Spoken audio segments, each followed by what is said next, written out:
Welcome back नाज़रीन। वज़ीर-ए-आला अली अमीन गंडापुर के बयानात खुद उनके और पीटीआई के लिए तो मुश्किलात का बायस बनते ही रहते हैं। अब उनके बयानात दुश्मन मुल्क पाकिस्तान के खिलाफ भी इस्तेमाल कर रहे हैं। भारतीय हुकूमत ने केपी के वज़ीर-ए-आला के बयान को फाइनेंशियल एक्शन टास्क फोर्स यानी फैटफ में बतौर सबूत जमा करा दिया है और ये उनका मुतालबा है कि पाकिस्तान को ग्रे लिस्ट में शामिल किया जाए। अली अमीन ने इल्ज़ाम लगाया था कि हम तालिबान को गिरफ्तार करते हैं लेकिन इदारे उन्हें रिहा कर देते हैं। भारतीय हुकूमत ने फैटफ में गंडापुर के बयान को अपने मौक़िफ़ की तायीद करार देते हुए पाकिस्तान को ग्रे लिस्ट में डालने की दरख्वास्त की है। आपको बताते चले 21 अक्टूबर 2022 को फैटफ की ग्रे लिस्ट में तकरीबन 52 माह शामिल रहने के बाद पाकिस्तान का नाम इस फहरिस्त से निकाल दिया गया था। अब इस मामले में क्या होने जा रहा है और ये हुआ क्या है, ज्वाइन किया हमें पेरिस में मौजूद सीनियर सहाफ़ी यूनुस खान ने। यूनुस साहब, इंडियन हुकूमत ने फैटफ में गंडापुर का बयान जमा करवा दिया है, ये मामला है क्या? जी देखिए, जैसा कि इंडिया की हमेशा कोशिश रही है कि पाकिस्तान को ग्रे लिस्ट में लाया जाए और उसका जो नुकसानात होंगे हमारे मुल्क की मईशत को होंगे, और इंडिया कभी भी नहीं चाहता कि पाकिस्तान माशी तौर पर मुस्तहकम हो। और इसी वजह से हम देख रहे हैं कि इंडिया एक अरसे से जो है कोशिश कर रहा है कि जब पाकिस्तान को जब ग्रे लिस्ट से निकाला गया था तो उस वक्त भी हमने देखा था कि इंडियन हुकूमत की कोशिश थी कि पाकिस्तान को ग्रे लिस्ट में ही रखा जाए। अब जबकि पाकिस्तान ग्रे लिस्ट से निकल चुका है तो उसके बाद भी हम देख रहे हैं कि वो ऐसे इकदाम उठा रहे हैं कि उनकी कोशिश है कि पाकिस्तान को दोबारा ग्रे लिस्ट में लाया जाए और उसके लिए वो लॉबिंग भी कर रहा है। इस हवाले से अगर हम देखें कि पिछला जो साल में 3 जो है फैटफ के जो है इजलास होते हैं और उसमें जो पिछला इजलास था उसमें इंडियन हुकूमत की कोशिश थी कि पाकिस्तान के हवाले से जो है उनको बावर कराया जाए कि पाकिस्तानी इदारे, पाकिस्तानी हुकूमत जो दहशतगर्द ग्रुप है उनकी माली मावनत और टेक्निकल सपोर्ट फराहम कर रहे हैं और इस वजह से पाकिस्तान को ग्रे लिस्ट में लाया जाए। लेकिन इंडियन मीडिया ने इस हवाले से खबरें भी दी थी लेकिन पाकिस्तान को ग्रे लिस्ट में नहीं डाला गया था। अब जो ताज़ा तरीन सूरत हाल है उसमें ये है कि पाकिस्तान के जो KPK के सूबे के वज़ीर आला है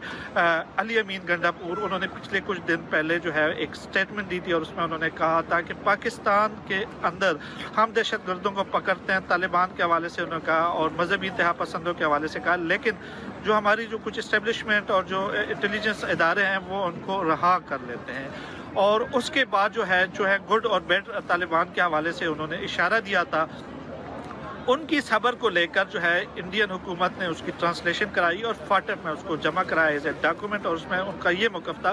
कि हम शुरू से कह रहे हैं कि जो पाकिस्तान है वो और पाकिस्तानी इदारे हैं वो मजहबी इंतहा पसंदों को सपोर्ट फराहम कर रहे हैं और इसी बुनियाद पर जो है पाकिस्तान को ग्रे लिस्ट में डाला जाए। और अब जो कि यहाँ पे जो पाकिस्तान के अंदर एक अहम सूबा KPK जहाँ पे जो है हम देख रहे हैं कि दहशतगर्दी भी है और वहाँ पे तालिबान बहुत एक्टिव हैं, उनके वज़ीर आला का जो बयान मौजूद है, रिकॉर्ड पर मौजूद है और उसकी जो ट्रांसलेशन है वो हम फैटफ को फराहम कर रहे हैं। इस हवाले से जो है पाकिस्तान को ग्रे लिस्ट में डाला जाए और ये वो चीज़ थी जिसकी वजह से हम देख रहे हैं कि अब फैटफ में जो अगले इजलास में इसके हवाले से बातचीत भी हो सकती है, डिस्कशन भी हो सकती है और इंडियन हुकूमत इस हवाले से लॉबिंग भी कर सकती है। अब आपको बताते चलें कि चूँकि अभी तक सिर्फ डॉक्यूमेंटेशन जमा हुई है, उनका एक प्रोसीजर होता है, उसमें जो कंट्रीज़ होते हैं, उसमें जो बोर्ड होते हैं वो इस हवाले से चीज़ें देखती हैं कि आया उनका जो बयान है वो सियासी है या वो उन्होंने हकीकत के पर मबनी जो है। लेकिन मसला ये है कि हमारे जो सियासतदान हैं उनके जो गैर जिम्मेदाराना बयान है, अगर हम माजी में देखें तो PIA के हवाले से जो है तहरीक इंसाफ के एक लीडर ने जो बयान दिया था और उसके हवाले से कई साल तक PIA बहन रही थी, जिसकी जो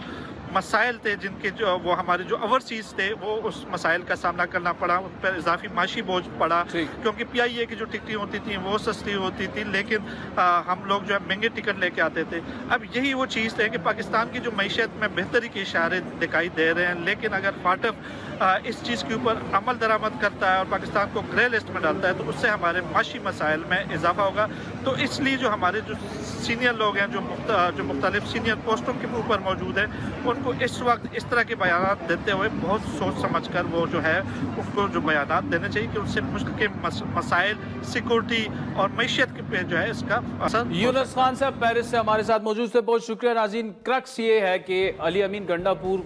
समेत जितने भी पाकिस्तान के सियासतदान हैं, इस तरह के गैर जिम्मेदाराना बयानात जब आप बड़े अहम ओहदे पर बैठे होते हैं, अब इंडिया ये बयानात डॉक्यूमेंटेड करके फैटफ में आपके खिलाफ इस्तेमाल कर रहा है, तो खुदारा अपनी सियासत अपनी जगह पे करें लेकिन कम अज़ कम ये सोचें कि आप जिस ओहदे पे बैठे हुए हैं جو آپ کہہ رہے ہیں تو 10 دفعہ سوچ کے کہیے گا. آج کے پروگرام پر فیڈ بیک ضرور دیجیے گا. ٹویٹر ہینڈل ہے @عادل شاہ زیب. اجازت دیجیے. خدا حافظ.